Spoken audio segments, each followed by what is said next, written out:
Good day mga paps. This time we're installing a car front grille accessories for our 2019 RAV4, and this is the light that I'm talking about, so please watch to install.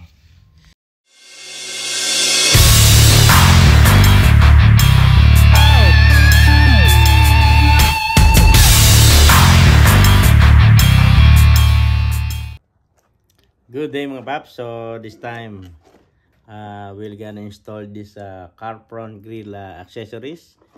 So this is the type of light.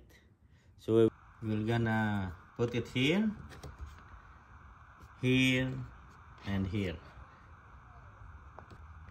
It should install like this. Yeah, just push it to the clip. The first thing you can do is remove all the plastic clips, just the one that I'm doing right now, and 12mm screw mga paps. It's the 12mm. I'm using the ratchet to make it fast. Ayan mga paps. Ayan.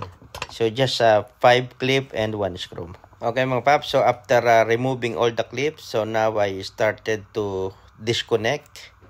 There's a connector, you see, just pull a little bit, and there's a lock by a screw. And then if you can see, I already labeled all wire just to make sure it's not messed up. And then after that, I need to install the first light. Ayan. It's easy to install mga paps. You just insert it to the hole and press. And you can buy this item in Amazon. Ayan mga paps, I installed the second one. Ayan, easy to install as I said. And then after that, you need to open the fuse box. Ayan, there's a fuse box. And check the USB fuse. Ayan mga paps.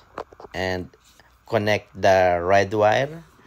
There's a guide, and then pull the fuse. Ayan, and then after that, start the car. Ayan, it's working mga paps, it's working. So after that, of course, we need to return all the clips that I removed before. Ayan, the 5 clips and the 2 10mm screw.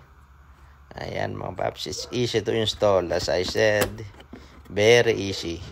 So after that, ayan, it's up to you guys how you lay your wire.